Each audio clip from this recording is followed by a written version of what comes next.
ഹൈക്കോടതി നേരത്തെ ശങ്കർദാസിന്റെ കാര്യത്തിൽ ഉന്നയിച്ച ചില കാര്യങ്ങൾ ഇന്നത്തെ ഉത്തരവിലും സമാനമായി തന്നെ പറയുന്നുണ്ട്. അന്ന് കോടതി ചോദിച്ചത്, ഇങ്ങനെ ഒരു IPS കാരനായ മകൻ ഉള്ളത് കൊണ്ടാണോ അദ്ദേഹത്തിന്റെ പിതാവിന് ഈ കേസിൽ അദ്ദേഹം ബോർഡ് അംഗമായിരിക്കുന്ന ഒരു ഘട്ടത്തിലെടുത്ത തീരുമാനത്തിന്റെ പേരിൽ അദ്ദേഹത്തെ ചോദ്യം ചെയ്യാത്തത് എന്നതുൾപ്പെടെ അത് ഇന്നത്തെ ഉത്തരവിൽ ആവർത്തിച്ചിട്ടുണ്ട്. ആശുപത്രിയിൽ തുടരാൻ ഗുരുതര രോഗമുണ്ടോ എന്ന കാര്യം ഉറപ്പാക്കണം, ഇതിന് മെഡിക്കൽ ബോർഡ് രൂപീകരിക്കണം. തിരുവനന്തപുരം മെഡിക്കൽ കോളേജ് സൂപ്രണ്ടിനാണ് ഹൈക്കോടതി നിർദ്ദേശം നൽകിയിരിക്കുന്നത്. ഒരു വിശദമായ റിപ്പോർട്ട് ഇത് സംബന്ധിച്ച് തയ്യാറാക്കുകയും സമർപ്പിക്കുകയും വേണം. അത് ജനുവരി 27 മുമ്പ് തന്നെ ആ റിപ്പോർട്ട് സമർപ്പിക്കണമെന്നാണ് ഇന്നത്തെ വിധിയിലുള്ളത്. ഡിസംബർ 5 മുതൽ 19 വരെ അന്വേഷണത്തിൽ വീഴ്ചയുണ്ടായി എന്നാണ് കോടതി ആവർത്തിക്കുന്നത്. നേരത്തെ തന്നെ കൃത്യമായി തന്നെ പറയുന്നുണ്ട് സിംഗിൾ ബെഞ്ച് ഉത്തരവിൽ. അത് മുമ്പും ചർച്ചയായതാണ്. ഡിസംബർ 5 ശേഷം എന്ത് സംഭവിച്ചു എന്നാണ് അന്ന് കോടതി ചോദിച്ചത്. അത് മുതൽ ഒരു മെല്ലപ്പോക്കുണ്ട് എന്ന് അന്ന് കോടതി സിംഗിൾ ബെഞ്ച് വിധിച്ചിരുന്നു. അന്നും ജസ്റ്റിസ് എ ബദറുദ്ദീന്റെ ബെഞ്ചിലായിരുന്നു ചില മുൻകൂർ ജാമ്യാപേക്ഷകൾ വന്നത്. SITക്കുള്ള ഒരു വിമർശനം എന്നുള്ള നിലയ്ക്കാണ് അന്ന് ആ ഉത്തരവിനെ നമ്മൾ വായിച്ചെടുത്തത്. ഇന്നും സമാനമായ രീതിയിൽ ഡിസംബർ 5 മുതൽ 19 വരെ അന്വേഷണത്തിൽ വീഴ്ചയുണ്ടെന്ന് കോടതി ആവർത്തിക്കുകയാണ്.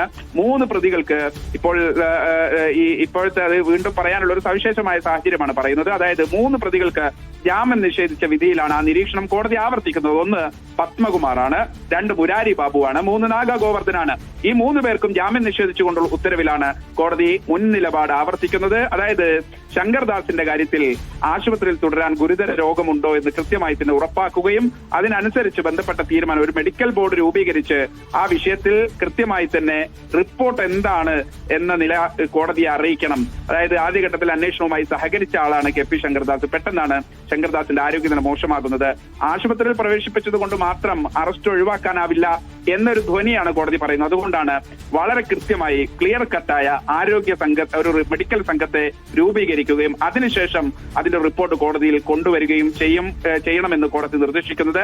അതായത് മനഃപൂർവ്വം ശങ്കർദാസിന്റെ അറസ്റ്റ് വൈകിച്ചിട്ടുണ്ട് എന്ന് SITക്കുള്ള ഒരു വിമർശനമാണ് കോടതി ഇന്നത്തെ ഉത്തരവിലും ആവർത്തിക്കുന്നത്. നേരെ മറിച്ച് മറ്റുള്ള ആളുകളുടെ ജാമ്യം നിഷേധിക്കാൻ മതിയായ കാര്യങ്ങൾ കോടതി പറയുന്നുണ്ട്. അയ്യപ്പന്റെ സ്വത്ത് ഇതൊരു സാധാരണ മോഷണമായി കാണാൻ കഴിയില്ല. അതീവ ഗുരുതരമായ ഒരു ആസൂത്രിതമായ ഒരു കൂട്ടമോഷണം എന്നുള്ള നിലയ്ക്കാണ് ഇതിനെ കാണുന്നത്. അങ്ങനെയെങ്കിൽ ആ ആസൂത്രണത്തിൽ പങ്കെടുത്ത കൂടുതൽ പ്രതികളിലേക്ക് അന്വേഷണം പോകണം. അങ്ങനെ പ്രതികൾ ഉണ്ടോ എന്ന് അന്വേഷിക്കണം.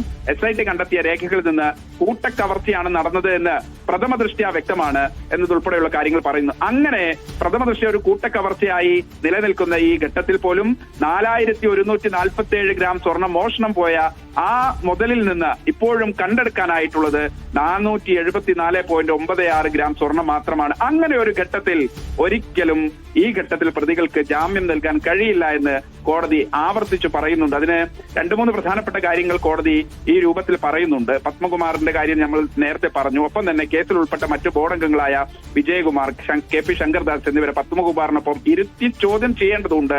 അങ്ങനെ അദ്ദേഹം ജയിലിൽ നിന്ന് പുറത്തിറങ്ങിയാൽ ഈ അന്വേഷണത്തിന്റെ നീക്കത്തെ പരാജയപ്പെടുമെന്നാണ് കോടതിയുടെ ഒരു നിരീക്ഷണം. മാത്രമല്ല കോടതി ചില ആത്മീയപരമായ കാര്യങ്ങൾ കൂടി നമ്മൾ നേരത്തെ ഒരു വരി ഉദ്ധരിച്ച കാര്യം പറഞ്ഞു. ഒപ്പം തന്നെ കോടതി പറയുന്നത് മോഷണം പോയ സ്വർണത്തിന് സാമ്പത്തിക മൂല്യത്തെക്കാൾ ഉപരിയായ വലിയ ആത്മീയവും പുരാതനവുമായ ഒരു ആന്റിക് വാല്യൂ കൂടിയുണ്ട്, ഒരു റിലീജിയസ് വാല്യൂ ഉണ്ട്, ഒരു ആന്റിക് വാല്യൂ ഉണ്ട്.